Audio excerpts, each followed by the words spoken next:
Bismillahirrahmanirrahim. Assalamualaikum warahmatullahi wabarakatuh.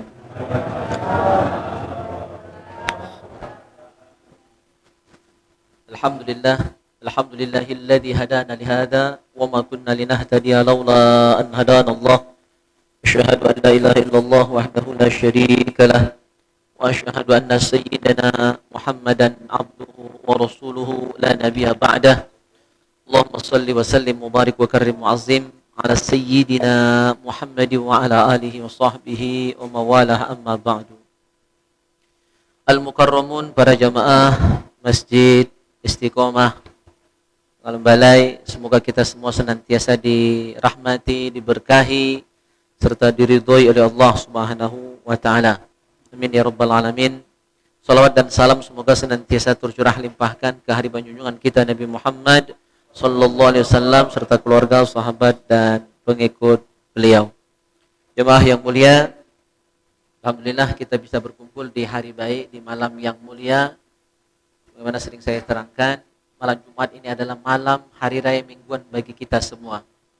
Dan Rasulullah mendapatkan laporan setiap malam Jumat, hari Jumat, amaliyah-amaliyah yang dilakukan oleh umatnya, termasuk leluhur kita, orang tua kita, yek-nyek kita yang sudah meninggal dunia pun mereka tahu gawe anak cucungnya yang masih hidup di dunia ini apa. Maka mereka gembira, senang ketika mendapatkan laporan bahwa anak cucunya ramai, ya, memakmurkan rumah Allah Subhanahu wa taala dengan beragam aktivitas dunia. Oleh karena itu kita akan tradisikan, ya, mengirimkan suratul Fatihah kepada Nabi, keluarga dan sahabat dan pengarang kitab supaya kita diberikan ilmu yang manfaat mempelajari kitab ini, dan juga kepada keluarga kita dan kaum muslimin muslimat sedunia. Ala hadhihi niyah wa kulli niyatin salihah wa ila hadratin nabiyil mustafa Muhammadin sallallahu alaihi wasallam wa ala alihi wa sahbihi wa azwajihi wa dzurriyyatihi wa ahli baitihi wa summa ila arwahi abaina wa ummahatina wa ajdadina wa jaddatina wa ikhwanina wa akhwatina minal muslimin wal muslimat wal mu'minina wal mu'minat. Wa nakhussu khususan ila Syekh Muhammad Amin Al-Qurdi. Al-Fatihah. A'udzu billahi minasyaitonir rajim. Bismillahirrahmanirrahim. Alhamdulillahi rabbil alamin. Ar-Rahmanir Rahim. Maliki yaumiddin. Iyyaka na'budu wa iyyaka nasta'in. Ihdinas siratal mustaqim. صراط الذين أنعمت عليهم غير المغضوب عليهم ولا الضالين.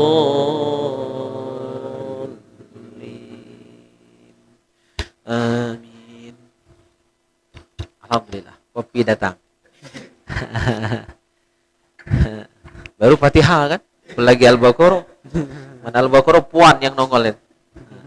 Baik jamaah yang mulia, kita lanjutkan bahasan kita fikih kitab Tanwirul Qulub.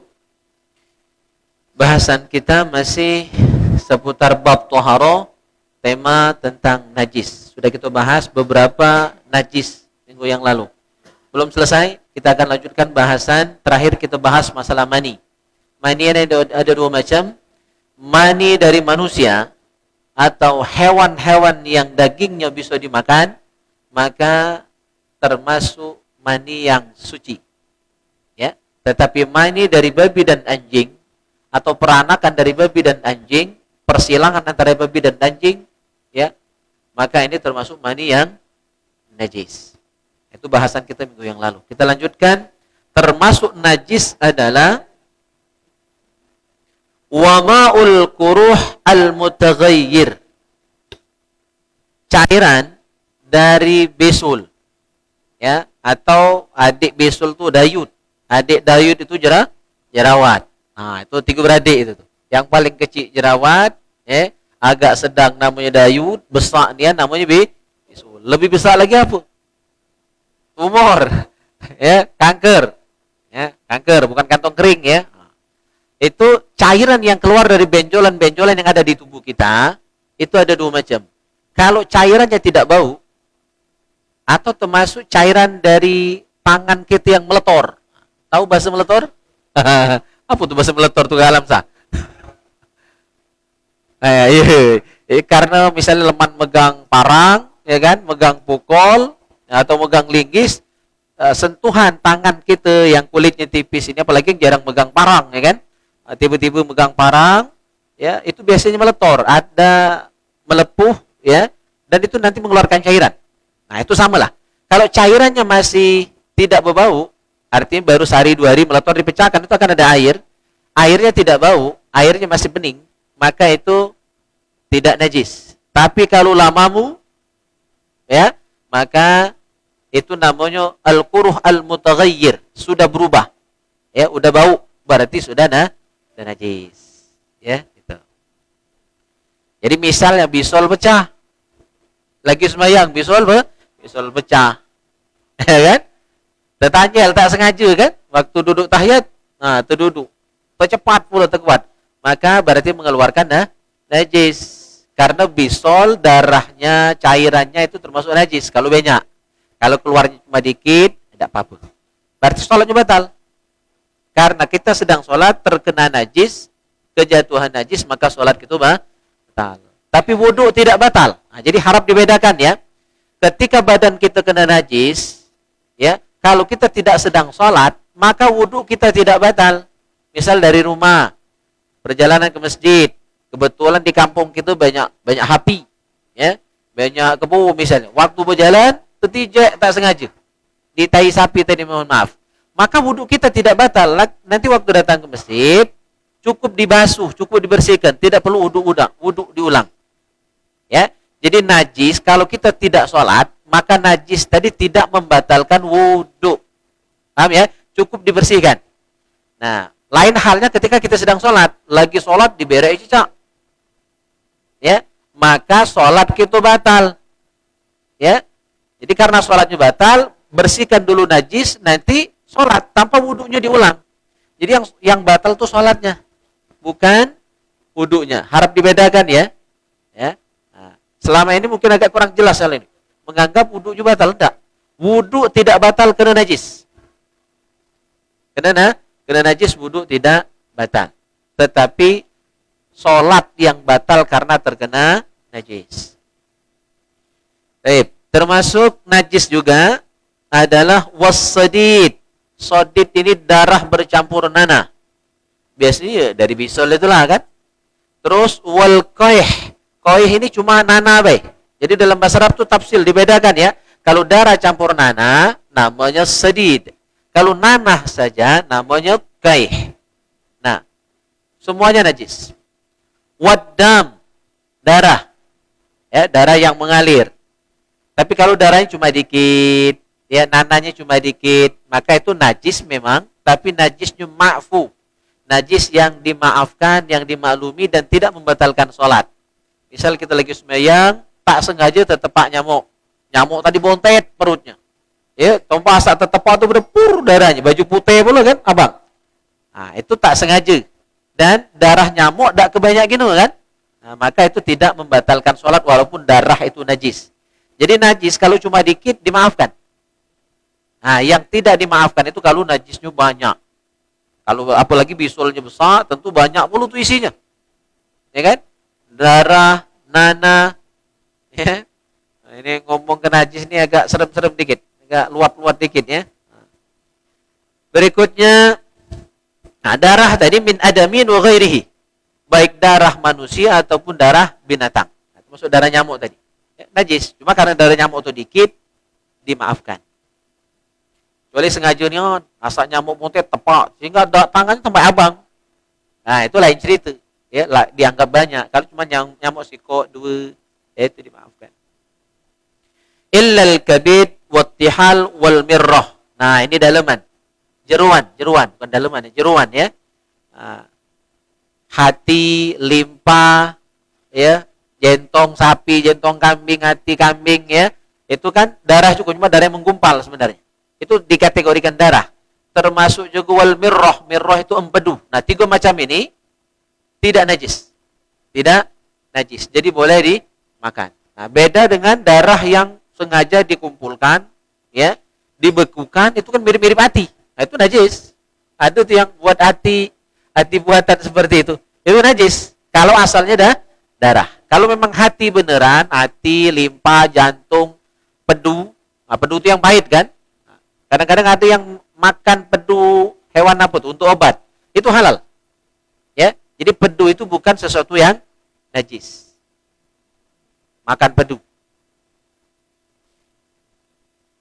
Wal qai ini qai muntah. Jadi muntahan. Yang namanya muntah itu cairan yang keluar dari perut. Ya, melalui gorokan. Jadi kalau cairan itu tidak keluar dari isi perut, itu bukan muntah. Misalnya air liur. Nah, air liur itu kotor tapi bukan najis. Nah, harap dibedakan juga, hadirin yang mulia. Kotor belum tentu najis. Air liur itu kotor. Tapi bukan najis. Tanah itu kotor. Leca, misalnya kaki kita kena leca, ya kan? Itu kotor. Cukup dibersihkan tapi bukan najis. Jadi kalau kotor belum tentu najis. Kalau najis pasti kotor. Nah, jadi bedakan dua hal itu ya. Najis pasti kotor, kotor belum tentu najis. Nah, yang namanya muntah itu cairan yang keluar, baik cuma cairan atau ada isinya. Misalnya kadang-kadang ada nasi, kalau sebelum makan nasi atau kebanyakan makan bolu kan, muntahnya bolu isinya kan. Bengkayangan begala muntah itu ya. Nah, kalau keluar dari lambung itu namanya muntah, dan muntah itu najis. Termasuk di catatan kaki kitab ini disebutkan al-qai walau kana min radi. Muntah yang keluar dari anak yang masih menyusu. Ya. Kan galak gumo ya. Itu kebanyakan nenek ya kan. Itu termasuk juga muntah yang najis. Ya. Jadi muntah, segala jenis muntah najis, baik dari orang tua ataupun dari anak-anak. Maka ibu-ibu yang masih punya anak kecil, kalau kena muntahan itu dibasuh, dibersihkan. Jadi kalau sholat, terus ketika sedang sholat, misalnya anak itu marah, terus dia muntah, ya kena pakaian gitu, maka sholatnya batal secara hukum. Jadi bersihkan dulu baru sholatnya diulang lagi dari awal.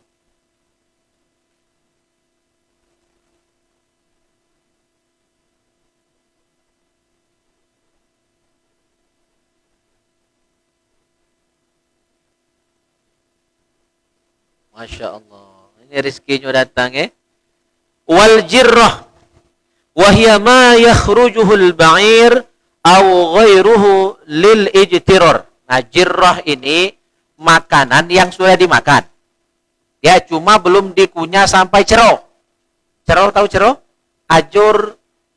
Bahasa lainnya cero itu ajur. Bahasa lainnya halus. Nah, jadi dimakan cuma dikunyah kasar. Ya, biasanya sapi itu. Sapi, unta, ya kan? Itu makan rumput, disimpannya lagi, waktu di malam-malam keluarnya lagi. Dikunyahnya lagi, dimakannya lagi, atau kere, tahu kere ya? Saya dulu pengamat kere sebenarnya, lagi kecil dulu, karena gelak ngekon kere juga. Jadi kere itu ada gondok di sini, ya itulah bajunya dinyimpan makanan. Saking lahapnya kere itu, maka jangan miluk-miluk tabiat kere ya. Nah itu pas, ya, pas dia lapar tengah delu, dikeluarnya lagi, makannya lagi. Jadi itu termasuk najis. Namanya jirroh. Ya, jirroh dalam bahasa Arab. Nah, biasanya hewan cak sapi, kebo, kambing termasuk model itu. Makanya sapi itu siang malam mulutnya mau ya, ngunyah itulah. Karena dia ngunyah yang sudah dimakannya tadi, keluarannya dikunyahnya lagi.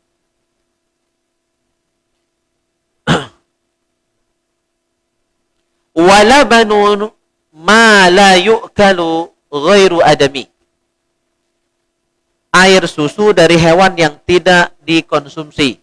Air susu dari hewan yang tidak dimakan termasuk najis.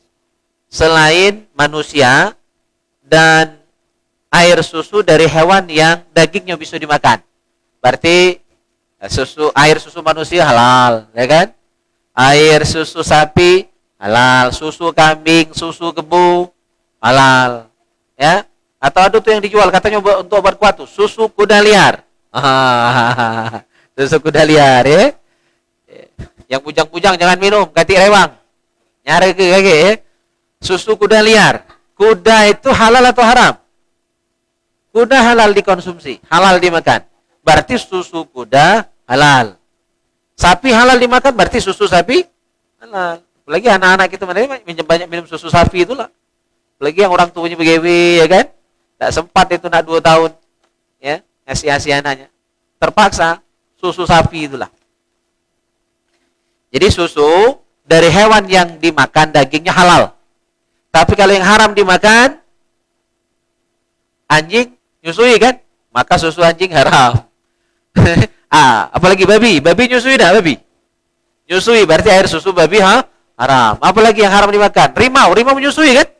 Nah, air susu rimau, siapa yang berani ngambil? Ya walaupun pacak ngambilnya haram dimakan juga. Ya. Nah, gitu. Jadi kalau hewannya haram dimakan seperti binatang buas, maka air susunya juga haram. Nah, tapi beda dengan telok. Telok, seluruh jenis telok halal. Tidak dijelaskan di kitab ini, tapi di kitab lain. Telur, ya, walaupun telok dari hewan yang tidak dimakan, kalau telok ayam jelas, ya, telok unggas, telok ya, burung, ya kan, itu jelas halal. Tapi hewan yang dagingnya haram dimakan, kalau dia bertelok, teloknya termasuk halal. Contohnya apa? Telok labi-labi. Itu contoh telok labi-labi. Telok boya, boyanya haram dimakan, teloknya halal.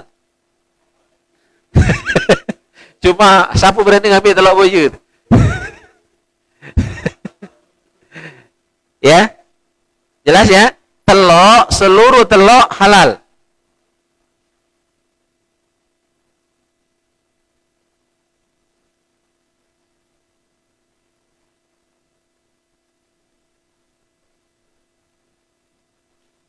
Wa maitatun ghair adami, seluruh bangkai selain bangkai manusia. Jadi manusia hidupnya suci, matinya pun suci.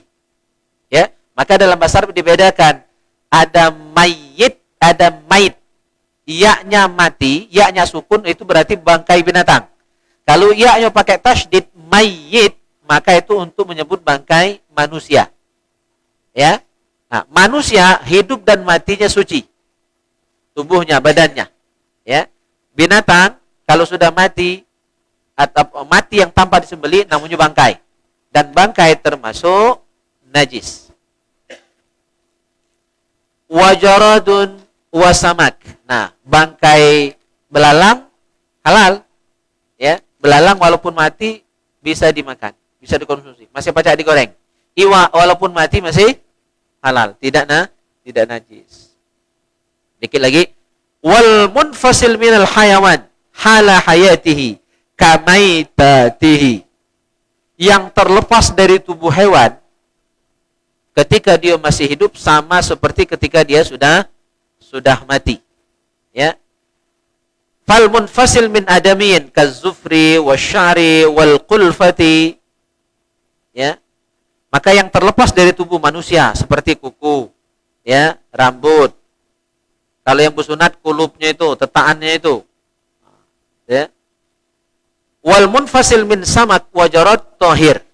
Dan juga yang terlepas dari tubuh ikan, ya, tubuh belalang itu suci. Jadi maksudnya begini, ya, kuku kita walaupunlah dipotong itu termasuk suci, tidak najis. Ya. Terus rambut kita itu masih suci. Ya. Terus apa? Kulup, potongan sudah bersunat itu suci. Terus potongan tubuh dari ikan, dari belalang itu termasuk suci. Cuma kalau tetakan badan sapi, misalnya kita pengen sop buntut, cuma nak nyembelih sapi kebesaran, letak buntut je, tubuh tetak. Ya, ya, pengen ke sop buntut, tapi tidak disembelih lagi, maka itu haram dan termasuk bangkai. Karena hadisnya jelas. Ma quti'a minal bahimati fahiya hayyatun fahiya mayyitun. Daging yang dipotong dari tubuh binatang yang masih hidup maka dia termasuk bangkai. Ya, berarti najis dan haram dimakan. Wal munfasil min ghairiha. Yang terlepas, yang ucol, terlepas itu ucol ya, lepas atau terpotong atau terputus dari selain tubuh manusia. Ya.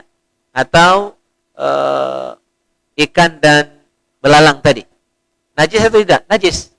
Jadi selain manusia, belalang dan ikan, maka dia najis. Asal terlepas dari tubuhnya dan hewan tadi masih hidup. Tapi ada pengecualian.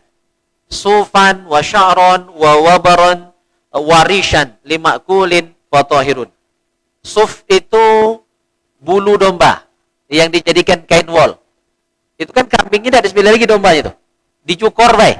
Ya, dicukur bulu domba tadi terus dijadikan kain wol. Nah, itu halal, tidak najis. Kain wol itu walaupun berasal dari bulu domba yang tak disembelih lagi dombanya telah diambil bulunya. Nah, itu pengecualian, halal. Ya. Terus bulu ya. Bulu ayam, bulu shuttlecock. Tahu shuttlecock untuk main bulu tangkis itu kan namanya shuttlecock itu. Itu kan diambil dari bulu unggas. Nah, itu tidak najis. Ya. Itu yang dikecualikan.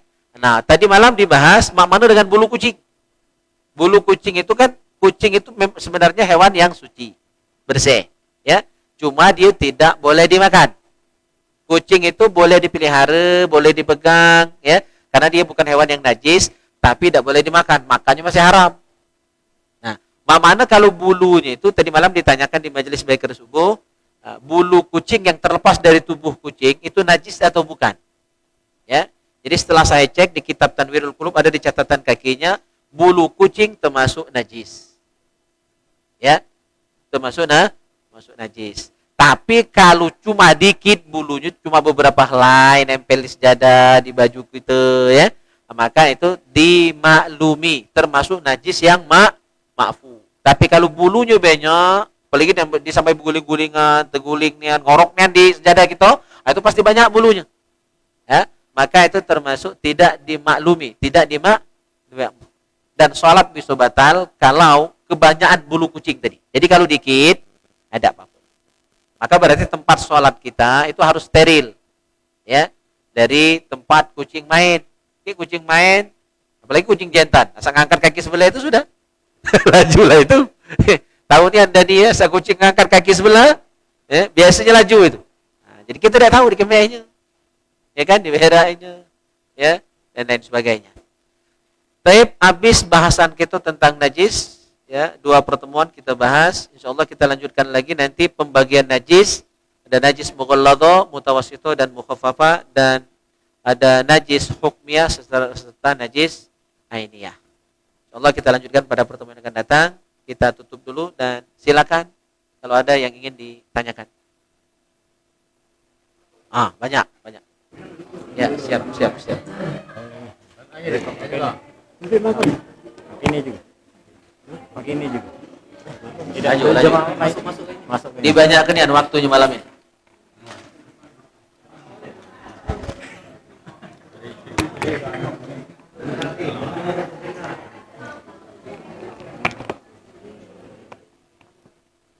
Assalamualaikum warahmatullahi wabarakatuh. Waalaikumsalam warahmatullahi wabarakatuh.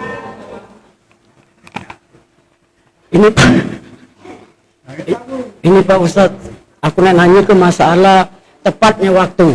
Ya. Misalnya ini ya, orang mati misalnya di makam itu tepat waktu, misalnya di luroi apapun itu kan. Nah, ya ditanam. Terus sholat misalnya ini harus tepat waktu. Nah, tapi kalau tentang mengenai berbuka puasa itu setelah sholat itu kita baru berbuka puasa, itu bagaimana seterusnya itu Pak Ustadz? Demikian. Assalamualaikum warahmatullahi wabarakatuh. Ya. Jadi intinya ibadah, mobil khusus sholat yang paling afdol itu adalah sholat yang sesuai waktunya, yang tepat waktu. Tapi tepat waktu di situ sudah yakin masuk. Jadi yakin masuk waktu. Dan untuk yakin itu tentu harus ijtihad. Ya, mencari secara sungguh-sungguh dulu informasi tentang sudah benar tidak masuk waktu. Jadwal kadang-kadang benar, tapi jam kita belum tentu tepat. Itu gak ada masalah tuh. Kalau jadwal udah pas, karena memang sudah diukur menggunakan teknologi, ya. Cuma jam kita kadang-kadang tidak akur. Nah, maka dia itu harus disamakan dulu antara jadwal dengan jam. Jadi harus sering-sering diupdate jam kita. Apalagi jam ini kadang-kadang baterainya lambat diganti, sehingga dia lemah. Atau jam digital sering mati lampu, itu berpengaruh kepada keakuratan jam kita. Jadi ketika kita memang sudah yakin masuk waktu, ya silakan kerjakan sholat itu di awal waktu. Cuma kalau masih ragu-ragu, lebih baik diundur semenit 2 menit, meyakinkan. Karena sholat tidak akan sah sebelum masuk waktu. Bahkan dalam kitab Al-Fiqhul Islam wa Adillatu, Syekh Wahbah Zuhaili menyebutkan bahwa ulama 4 mazhab ijma sepakat. Ulama 4 mazhab sepakat. Hukum azan sebelum masuk waktu, walaupun telat, walaupun dulu cuma beberapa detik, ya, apalagi beberapa menit sebelum masuk waktu sudah azan, maka hukum azan itu haram, tidak sah. Karena tajhil wa takdzib, kata beliau. Tajhil berarti pembodohan, takdzib kedustaan, bohong, budikan orang. Nah, bahaya adalah azan yang belum masuk waktu itu kalau ada orang yang puasa. Ada orang yang puasa dan dia berbuka sebelum yakin masuk waktu, masih ragu-ragu, langsung berbuka. Sudah berbuka ternyata salah. Azan tadi belum yakin masuk waktu. Ya.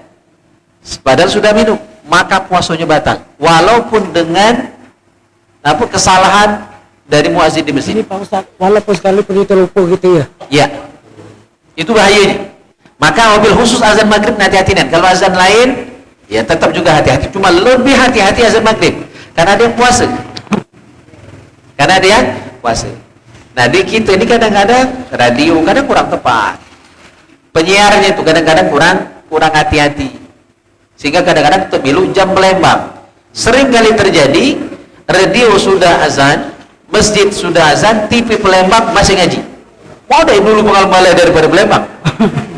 Padahal kita ini arah barat, seharusnya lebih telat. Paling tidak 2 atau 3 menit dari Palembang. Makin ke arah sana, ke Sekayu itu makin telat. Jadi kalau kita pengal balai 2 menit dari Palembang, mundurnya Sekayu itu 3 menit sampai 4 menit mundurnya. Begitu. Ya, jadi tidak baca anak diakorkan. Maka dalam rangka ihtiyat, bahasa agamanya ihtiyat, hati-hati, diambil yakinnya.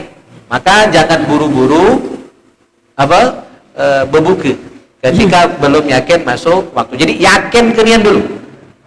Ya, gitu. Nah, yang pertama tadi tentang menguburkan orang yang sudah meninggal dunia. Memang sunatnya dan afdolnya dicepatkan. Ya, dicepatkan karena orang meninggal dunia itu kalau dia orang beriman tidak sabar lagi nak berjumpa dengan Allah Subhanahu wa taala. Orang lagi rindu ditahan-tahan. Ya kan? Parah nih. Iya. Nah, cuma kadang-kadang kita nih oleh adat, oleh tradisi, nak nunggu anak, nak nunggu cucung, nak nunggu dulur. Ya. Itu justru nyare ke. Makanya kami ketika meninggal orang tua, kakak termasuk jauh, yang tua itu di Muara Dua sana, di Oku Selatan. Jadi kabari, ya, kata beliau, lajulah, tidak usah tunggu aku, ya, karena bakal lama. Dan terbukti, ya, beliau datangnya petang, sementara Mbi ini meninggalnya malam, ya. Jadi kalau nak ditunggu, kelamaan. Nah, jadi pengertian kita masing-masing. Kalau kita lah belajar ini, tidak kati guna kita minta tunggu itu, ya, kati guna minta tunggu. Yang penting doa, ya, doa yang kita senantiasa ucapkan itu yang jauh lebih penting. Jadi memang lebih baik disegerakan pemakamannya. Jelas ya?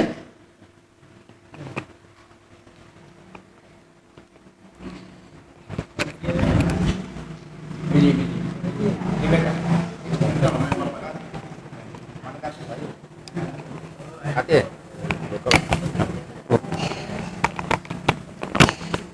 Assalamualaikum warahmatullahi wabarakatuh. Waalaikumsalam warahmatullahi wabarakatuh.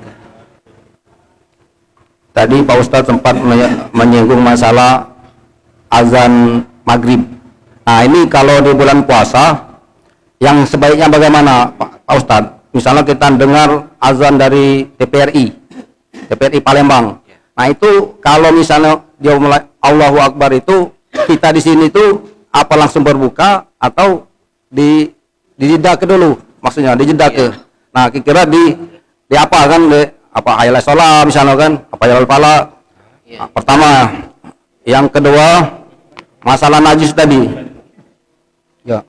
Najis tadi kan kalau najis yang sedikit, misalnya darah nyamuk, misalnya kita terinjak di kotoran sapi atau kambing, itu kan tidak membatalkan wudu. Ya. Nah, bagaimana kalau misalnya hammer, minuman keras?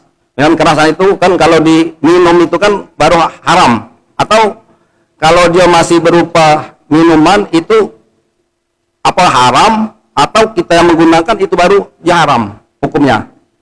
Nah, yang ketiga ini sekalian, ini pada umumnya ini Pak Ustadz, seandainya kita bertamu atau kita kedatangan tamu, pada waktu itu kita sholat. Nah, misalnya sholat asar, kita sholat, ada tamu, assalamualaikum katanya kan. Nah, itu kan kalau menjawab salam itu kan hukumnya wajib. Nah, kita sholat wajib. Jadi bagaimana itu kalau misalnya waktu kita rakaat kedua atau rakaat ketiga kan ada tamu. Nah, itu bagaimana yang sebagusnya atau solusinya? Terima kasih. Assalamualaikum warahmatullahi wabarakatuh. Waalaikumsalam warahmatullahi wabarakatuh. Oke. Kalau azan dari TPRI Palembang berarti pakai waktu Palembang. Tadi sudah sempat saya jelaskan, waktu Palembang beda dengan waktu Banyuasin. Ya, Palembang itu timur, Banyuasin ini ke arah barat. Ya, berarti Palembang lebih dulu berbukanya, lebih dulu azan maghribnya dibandingkan kita Banyuasin. Maka kalau Allahu Akbar azan TPRI, kita langsung buka, puasanya batal. Puasanya batal. Jadi berbuka sebelum masuk waktu walaupun hanya beberapa detik itu membatalkan puasa. Maka saya sering terangkan di radio setiap bulan puasa, karena kita kerjasama dengan radio dari MUI Banyuasin, itu ada dialog Ramadan setiap bulan puasa. Sering saya sampaikan, bahkan kalau azan itu nulu dari radio itu saya sering WA, telepon, awas salah, ya gitu. Jadi puasanya batal. Maka jarak azan itu azan yang dikumandangkan di TPRI itu kan biasanya agak pelan ya, agak lambat. Jadi lebih kurang dia selesai azan itu kadang 3 sampai 4 menit. Berarti separuh azan itu sudah masuk azan untuk kita Banyuasin. Jadi kalau minimal hayya 'alal falah baru boleh. Kalau nak lebih aman sudah kala dulu azan itu. Itu lebih aman. Karena azan itu rata-rata 2 sampai 3 menit. Ya kan? 2 sampai 3 menit baru selesai. Berarti habis azan TPRI itu sudah masuk waktu maghrib untuk kita Banyuasin. Intinya jangan barengan dengan Palembang. Karena waktu Palembang bukan waktu kita Banyuasin. Jadi tidak baca, nak nurut. Apalagi nak milui waktu Jakarta misal. Jakarta lebih awal 5 menit dari kita. Tak masalah. Ya, gitu. Jadi intinya harus yakin masuk waktu baru azan, baru berbuka kalau kita puasa. Terus yang kedua tadi tentang apa tadi? Nah, lupa lagi. Ya, najis tadi ya. Najis khamar. Ya, najis khamar itu, jadi khamar termasuk najis dan itu jelas di dalam Al-Qur'an surah Al-Maidah ayat 90. Innamal khamru wal maisiru wal ansabu wal azlamu rijsun. Rijsun itu artinya najis. Rijsun min amali syaitan, gawe setan. Fajtanibu, jauhilah. Nah, kenajisannya itu minum tak diminum, di barang itu masih najis. Tambah lagi diminum. Ya, tidak diterima sholat kita 40 hari 40 malam. Amal dikit, hitung-hitung sembahyang masih tidak terima. Dosa ada, sholat ibadah tidak diterima. Jadi najisnya itu najis najis ya, luar dalam, artinya diminum tidak diminum, dikonsumsi tidak dikonsumsi, ya dia tetap najis. Nah, pacak homer itu tidak najis, dia menjadi suci ketika tutakhadhu khallan, dia menjadi cuka dengan sendirinya. Jadi kelamaan dipendam, kelamaan disimpan, kelamaan difermentasi, homer itu arah itu lama-lama dia jadi cuka makan. Nah, kalau berubah dewe jadi cuka makan halal. Asal tidak ditambahi, dicampuri zat-zat tambahan. Dia jadi dewe, berubah dewe jadi cuka makan, halal. Tapi ketika masih dalam bentuk khamr, maka haram dikonsumsi. Ya. Dan itu termasuk najis. Ya.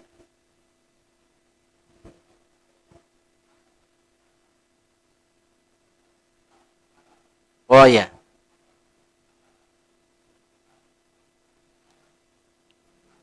Iya, iya. Iya, iya.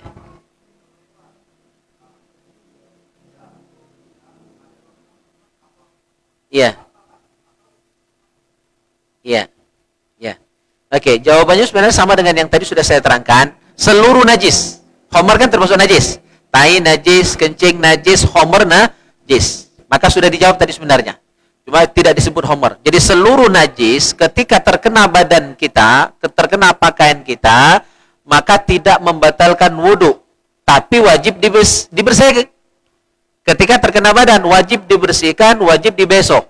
Sampai bersih, sampai hilang wujudnya, bentuknya, ya, kotorannya, najis itu sampai hilang, sampai bersih. Katik lagi mambunya, katik lagi rasanya, katik lagi warnanya, sudah hilang.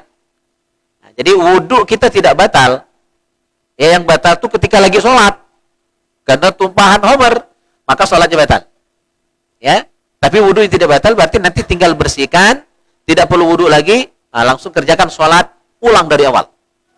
Seandainya itu terjadi ketika sedang sholat. Tapi kalau sebelum sholat cukup dibersihkan.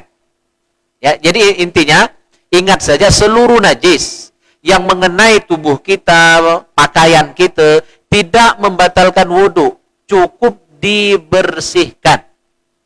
Ya, cuma kalau dibawa sholat tidak sah kalau belum dibersihkan. Ya, atau ketika kita sedang sholat terkena najis, sholat kita batal, wudhu tidak. Maka mana?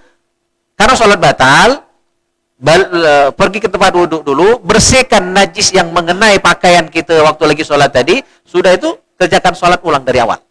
Itu cari. Jadi kesimpulannya, setiap najis yang mengenai tubuh kita tidak membatalkan wudhu, tapi wajib dibersihkan. Ya, begitu. Nah yang ketiga tadi lupa lah, agak kurang konsen malam ini. Oh iya, jawab salam ketika sholat. Jadi solusi bagaimana? Ketika kita sedang sholat, ya, apalagi sholat zuhur sama asar, sholatnya kan sir, tak kedengaran orang tadi mantubuh lagi sembahyang, maka caranya bagaimana? Boleh dikuat sedikit bacaan kita tadi, sekalian beritahu, ya, lagi sembahyang. Kalaupun ada orang ucap salam, boleh tidak dijawab? Boleh, cukup dalam hati. Mana kalau dilapaskan, batal dah sholat? Tidak. Karena ucapan salam itu bahasa Arab, ya, dan tidak membatalkan sholat ketika kita menjawab salam. Atau ada yang bersin, Hashim, alhamdulillah, ya, boleh kita mendoakan dia yarhamukallah. Sholat tidak batal kalau dibaca zikir seperti itu. Salam itu termasuk zikir dan doa.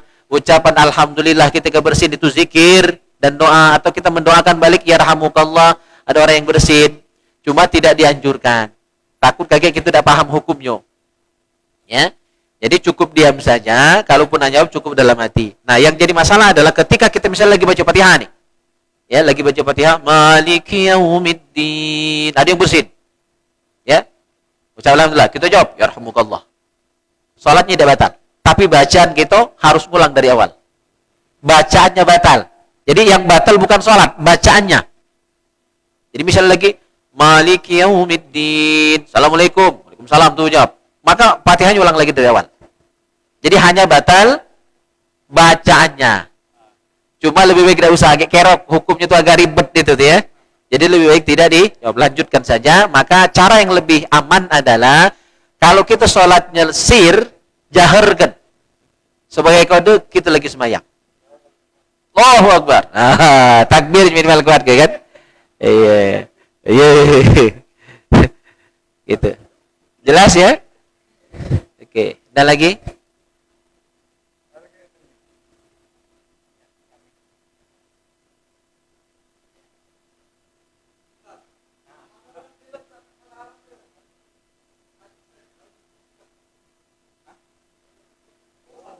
Oh ya.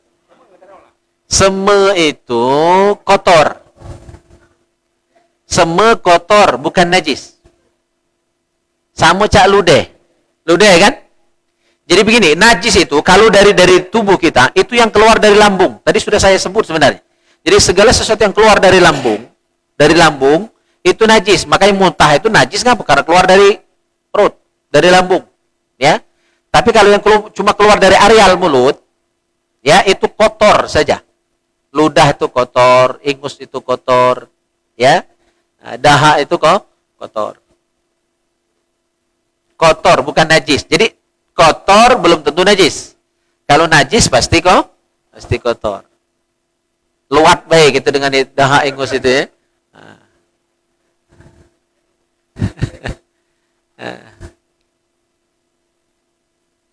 Makanya pada masa Nabi, karena Mesir itu masih lantainya tanah, pasir ya kan, bukan keramik, pakai sejadah mak gitu ini, pakai amal bagus-bagus, mahal-mahal, tebel-tebel ya kan.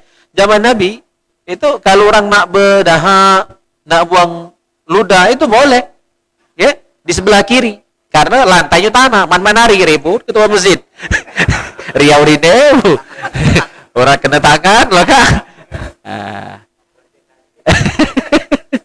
Ya, jadi zaman Nabi dan ada hadisnya membolehkan. Tapi untuk sekarang hadis itu sudah bisa diamalkan karena sudah beda. Lantai masjid sekarang laga, keramik, ya granit, ya kan? Oleh corona ini, mentah corona ini, ambal paling mahal dipasang kan? Oh, itu. Ya boleh. Nah, beliau dulu. Iya. Ini ngapain rusuh? Oh, lebih baik orang yang makan.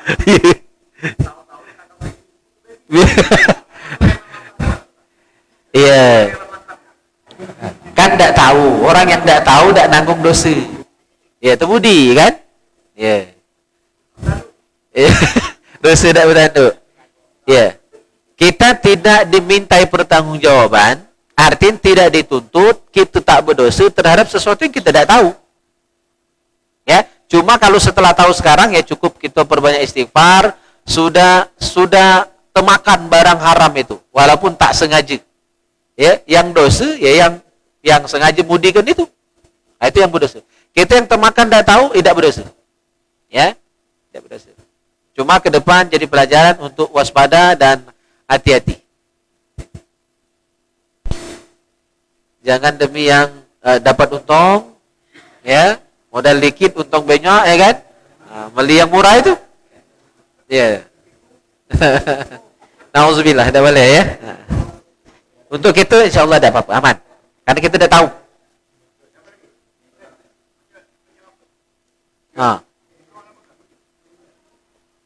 Assalamualaikum warahmatullahi wabarakatuh. Assalamualaikum warahmatullahi wabarakatuh. Mohon izin bertanya, Tan. Saya ingin bertanya tentang ini, Tan. Apa itu Salafi dan Wahabi? Itulah sudah dijelaskan oleh Ustadz Abdul Somad. Ya, jadi Salafi itu baju baru, Wahabi baju lama. Nah, itu kata beliau ya. Yang mah itu tidak usah diperpanjang karena itu bakal buat kerok di masyarakat. Tapi kita perlu tahu biasanya rombongan ini termasuk agak keras. Itu cirinya. Biasanya mudah menghukumi sesat, amaliyah yang berbeda dari keyakinan dia. Biasanya mudah membid'ahkan, mudah menyalahkan. Ya, kita berlepas diri dari rombongan yang model itu. Ya, ikuti saja golongan mayoritas yang dipesankan Nabi, as-sawadul a'zam, golongan mayoritas, dan Nabi sangat mencela orang-orang yang mudah menyesatkan orang lain. Dan itu termasuk caci maki yang dilarang. Sibabul muslim fusukun wa qitaluhu kufrun. Mencaci maki sesama muslim itu fasik, membunuhnya kafir. Nah, termasuk caci maki ngati orang yang tidak sepaham ahli bid'ah. Nah, ini biasanya golongan ini mudah membid'ahkan. Jadi ini tidak sejalan dengan ahlus sunnah wal jamaah yang mayoritas di dunia ini. Ya, tapi saya tidak ingin berpanjang lebar tentang ini karena ketika kita mengorek-ngorek perbedaan-perbedaan seperti itu, kita akan lebih merusak persatuan. Jadi cukup kita ketahui, ya kita maklumi. Silakan kata guru saya Ustaz Nawaidan Ci Al-Hafiz, lana a'maluna walakum a'malukum, untuk saudara kita. Itu masih dulur kita. Cuma pemahamannya cenderung keras. Ya, cenderung keras dibandingkan golongan mayoritas Ahlus Sunnah wal Jamaah. Kita hormati mereka, tapi biasanya mereka tidak akan menghormati kita. Ya, saya sudah sering berhadapan dengan rombongan itu sejak di Palembang dulu. Berdebat habis-habisan. Tidak nyudai, mending ke kepala, ngeras ke hati, merusak pikiran. Maka saya sekarang ingin tenang saja, cukup Oh, itu saya sudah tahu. Nyingok cara ngomongnya, ya, pakaiannya bila tahu. Karena saya sudah sering sejak kuliah dulu berdialog dengan rombongan itu. Tidak bisa, kecuali cuma dengan hidayah mereka bisa sadar. Ya, jadi biarlah mereka dengan keyakinannya. Ya. Sejarah mereka kelam. Sejak dari Saudi dulu. Banyak ulama yang dikorbankan. Ya, jadi cukup kita ketahui sudah saling memaklumi, baik. Dan tidak usah milu kalau dia jahat. Itu baik. Tapi kita tidak mengkafirkan mereka, kita tidak menyesatkan mereka. Ya, kita saling menghormati, baik. Tat, izin Tat nanya Tat. Ya. Ini bahas tentang yang semua atau ingus itu Tat. Ini kan kalau posisinya salat ini kan ada rukun fi'li. Rukun fi'li itu kalau misalnya gerak ke yang di luar salat 3 kali, maka hukumnya batal. Tapi posisinya kalau semua itu keluar, pasti ada niat bersekenya. Itu kalau bersekenya kan pasti lebih dari 3 kali gerakan, Tat. Jadi kalau misalnya kita melakukan bersih walaupun ingus itu lagi keluar, kira-kira harus dibersihkan apa sedot? Itu, Tat. Iya, sedut. Kalau sedut itu tidak termasuk gerakan. Itu gue, ya, sedut. Cuma kalau nak dibersihkan misalnya, maka dengan gerakan yang seminimal mungkin. Jadi jangan sampai melakukan gerakan yang banyak. Karena gerakan dalam sholat itu tidak boleh lebih dari 3 gerakan berturut-turut dalam satu rukun fi'li. Hari Rabu kemarin saya bahas ya di pengajian ibu-ibu di sini juga.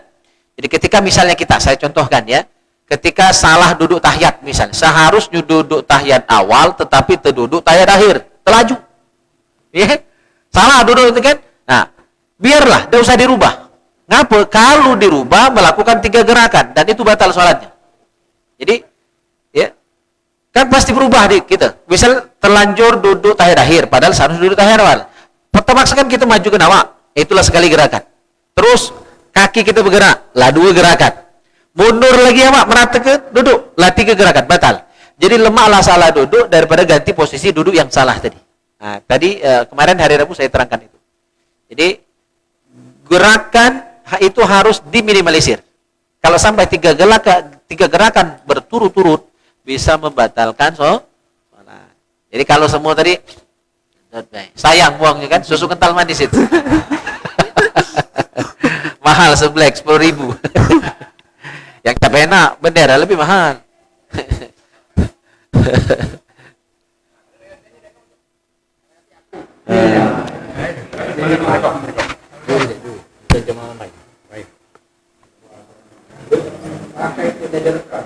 Ini nak berkaji tapi nak musyawarah apa? Panjang banyak.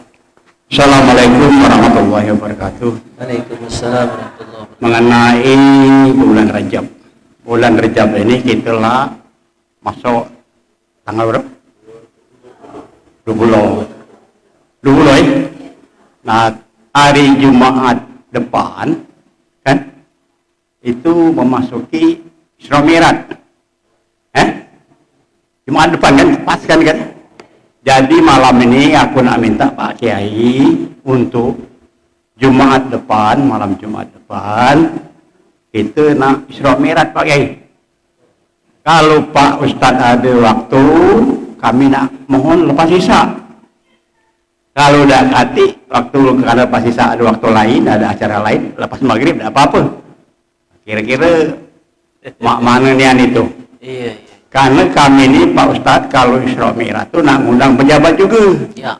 Kurang-kurangnya lurah. Nah itu. Ya tak? Jadi kami malam ini minta kesepakatan kita bersama. Apa malam Jumat depan itu lepas maghrib, apa lepas Isya. Jadi kami nak minta. Nah itu terserah dengan Pak Ustadz. Kalau dia acara lain kan kita tidak baca. Iya. Nah, kami itu Pak Ustadz nak mencari ke lain. Pandemik ini kaget lah di COVID ke orang pula. Iya. Ya sama tubuh lah. Tapi kami nak ngundang Pak Lurah. Nah kira-kira itu Pak Ustadz. Terima kasih. Coba kami nak dengar. Oh, langsung saya. Iya. Jadi insyaallah. Cuma kalau sudah Isya, saya ada undangan di Lubuk Rengas. Jadi malam Rebu Itu tepat malam 27 Rajab di Serong. Malam Kamis ya. Malam Kamis di Serong, malam Jumatnya di Lubuk Rengas, malam Sabtu di Palembang. Karena orang Palembang lah kangen, lama tak bertemu. Tempat dulu saya dibesarkan di Palembang, kuliah sampai 13 tahun saya tinggal di situ. Nah, itu warga kampung sana lama tak ketemu. Jadi malam Sabtu saya ke Palembang. Jadi 3 malam itulah berisi. Kalau nak minta kita itulah cuma baca maghrib. Ya. Kalau nak yang lain tak masalah, ya kan? Malam lain, jadi ya.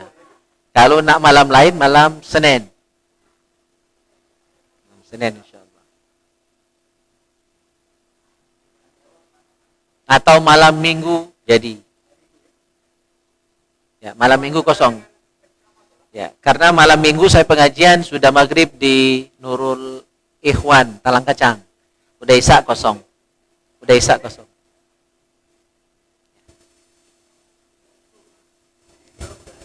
Ya.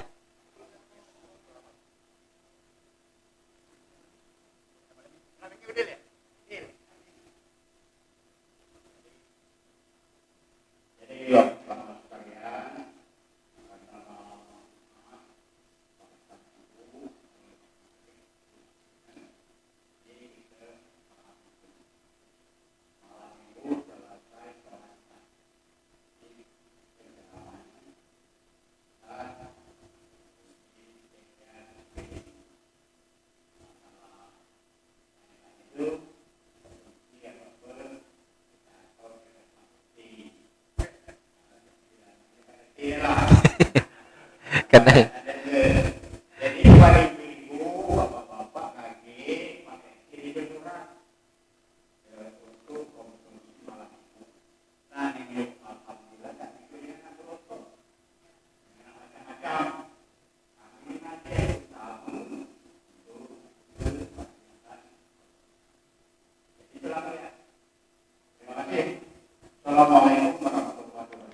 Waalaikumsalam warahmatullahi wabarakatuh.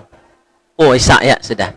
Cukup ya cabisan kita malam hari ini, dan mudah-mudahan Allah karuniakan kita ilmu yang manfaat dan bisa mengamalkan ilmu yang sudah kita pelajari ini. Lebih dan kurang mohon maaf. Kita tutup dengan doa kafaratul majelis. Subhanakallahumma wa bihamdika asyhadu an la ilaha illa anta astaghfiruka wa atubu ilaik. Wabarakatuh.